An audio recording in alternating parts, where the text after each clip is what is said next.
Driving പഠിക്കുന്ന എല്ലാവർക്കും ഉള്ളൊരു പ്രശ്നമാണ് സ്റ്റിയറിംഗ് കൺട്രോൾ കറക്റ്റായിട്ട് കിട്ടുന്നില്ല എന്നുള്ളത്.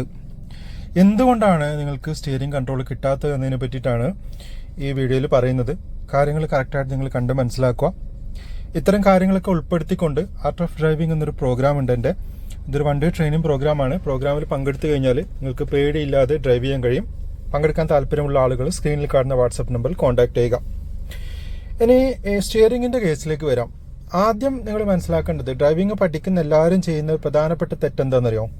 സ്റ്റിയറിംഗ് ഭയങ്കര ടൈറ്റായിട്ട് ഇങ്ങനെ പിടിക്കും.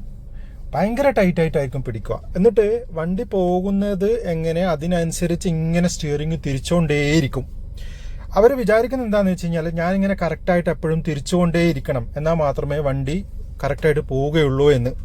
അതായത് നിങ്ങൾ ആദ്യം മനസ്സിലാക്കേണ്ട കാര്യം, വണ്ടി ഒന്നും തിരിക്കുന്നില്ല എന്ന് വിചാരിക്കുക. നിങ്ങൾ സ്റ്റിയറിംഗ് ഒന്നും തിരിക്കുന്നില്ല, ലെവലായ ഒരു സ്ഥലത്ത് വണ്ടി വെച്ചിട്ടുണ്ടെന്ന് വിചാരിക്കുക. അങ്ങനെയുള്ള സമയത്ത് നിങ്ങൾ ഒന്നും ചെയ്തില്ലെങ്കിലും വണ്ടി നേരെ പോകും. നിങ്ങൾ സ്റ്റിയറിംഗ് തിരിക്കേണ്ട ആവശ്യമില്ല. അതാദ്യം ഒന്ന് പ്രാക്ടീസ് ചെയ്ത് നോക്കണം. നിങ്ങൾ നിരപ്പായ ഒരു സ്ഥലത്ത് കൊണ്ടുപോയിട്ട് സ്റ്റിയറിംഗ് തിരിക്കാതെ വെറുതെ വണ്ടി ഓടിച്ച് നോക്കുക. അപ്പോൾ വണ്ടി കറക്റ്റായിട്ട് പോകുന്നത് നിങ്ങൾക്ക് കാണാം. അതായത് സ്ട്രെയിറ്റ് ആയിട്ട് വണ്ടി പോകും. ഇനി മനസ്സിലാക്കേണ്ടത്, റോഡിന് എവിടെയെങ്കിലും വളവും തിരിവൊക്കെ വരുന്ന സമയത്താണ് നിങ്ങൾ സ്റ്റിയറിംഗ് കൺട്രോൾ ചെയ്യേണ്ടത്. അത് വളരെ സോഫ്റ്റായിട്ട് പതിയാണ് ചെയ്യേണ്ടത്. അല്ലാണ്ട് വളരെ ഹാർഡായിട്ട് ചെയ്യരുത്, വളരെ ബലം പിടിച്ച് ചെയ്യരുത്. ഈ ബലം പിടിച്ചാൽ വേറെയും കുറച്ച് പ്രശ്നങ്ങളുണ്ട്.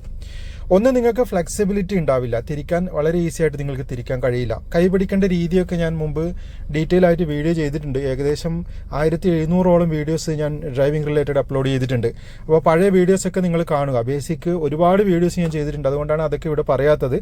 അപ്പോൾ വളരെ സോഫ്റ്റായിട്ട് സ്റ്റിയറിംഗ് പിടിച്ചിട്ട് നിങ്ങൾ ശീലിക്കുക. ഇനി മനസ്സിലാക്കേണ്ട കാര്യം, ഈ സ്റ്റിയറിംഗ് നമ്മൾ തിരിക്കുന്ന സമയത്ത് ഇപ്പോഴത്തെ സ്റ്റിയറിംഗ് ഒക്കെ പവർ സ്റ്റിയറിംഗ് ആണ്. അപ്പോൾ അത് ഓട്ടോമാറ്റിക് റിട്ടേൺ വരുന്ന ഒരു സംവിധാനം അതിനകത്ത് തന്നെ ഉണ്ട്. അതായത് നിങ്ങൾ സ്റ്റിയറിംഗ് ഒരു റൗണ്ട് തിരിച്ചു എന്ന് വിചാരിക്കുക, തിരിച്ചിട്ട് കൈ വെറുതെ വിടുന്നു, ഫ്രീ ആയിട്ട് വിട്ട് കഴിഞ്ഞാൽ സ്റ്റിയറിംഗ് ബാക്ക് ടു നോർമൽ ആവും. അത് നിങ്ങൾ പരീക്ഷിച്ച് നോക്കണം, നോർമൽ ആവുന്നുണ്ടോ എന്ന്. ഇത് മനസ്സിലാക്കാണ്ട് നിങ്ങൾ സ്റ്റിയറിംഗ് ഒരു റൗണ്ട് തിരിച്ചു ഹോൾഡ് ചെയ്ത് അങ്ങനെ തന്നെ പിടിച്ചു കഴിഞ്ഞാൽ ഓട്ടോമാറ്റിക് റിട്ടേൺ വരുമോ? വരില്ല. അത് നമ്മൾ തന്നെ റിട്ടേൺ ചെയ്യേണ്ടി വരും. അത് നിങ്ങൾ തെറ്റിക്കുകയും ചെയ്യും. കാരണം കറക്റ്റായിട്ട് നമുക്കറിയില്ല എത്രയാണ് തിരിക്കേണ്ടതെന്ന്. അപ്പോൾ ഒരു റൗണ്ട് തിരിച്ചിട്ട് കൈ ഒന്ന് ഫ്രീ ആയിട്ട് പിടിച്ചു കഴിഞ്ഞാൽ steering automatically back to normal ആവും. ഇപ്പം ചിലർക്ക് ഡൗട്ട് ഉണ്ടാവും, ഞാൻ ചെയ്യുന്ന സമയത്ത് ഇങ്ങനെയൊന്നും ആവുന്നില്ലല്ലോ എന്ന്.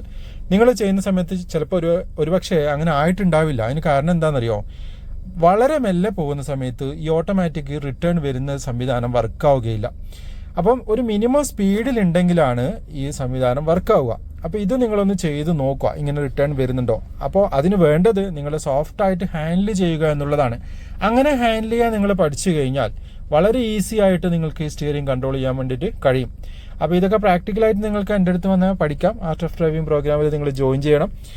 ഇപ്പോൾ നിങ്ങൾക്ക് കാര്യം മനസ്സിലായില്ലേ എന്തുകൊണ്ടാണ് നിങ്ങൾക്ക് സ്റ്റിയറിംഗ് കൺട്രോൾ കിട്ടാത്തതെന്ന്. അപ്പോൾ ഒരുപാട് തിരിക്കരുത്, ആവശ്യത്തിന് മാത്രം തിരിച്ച് നിങ്ങൾ ശീലിക്കുക. അപ്പോൾ ഇത് ഇനിയിപ്പോൾ നിങ്ങൾ പ്രാക്ടീസ് ചെയ്ത് നോക്കൂ. നോക്കിയിട്ട് നിങ്ങളുടെ അഭിപ്രായങ്ങളൊക്കെ ഈ വീഡിയോക്ക് താഴെ കമൻറ്റായി രേഖപ്പെടുത്തുക. അപ്പോൾ വീണ്ടും മറ്റൊരു വ്ളോഗിൽ കണ്ടുമുട്ടാമെന്ന ശുഭപ്രതീക്ഷയോടെ ഞാൻ നിങ്ങളുടെ സ്വന്തം Sajeesh Govindan. Thank you. By.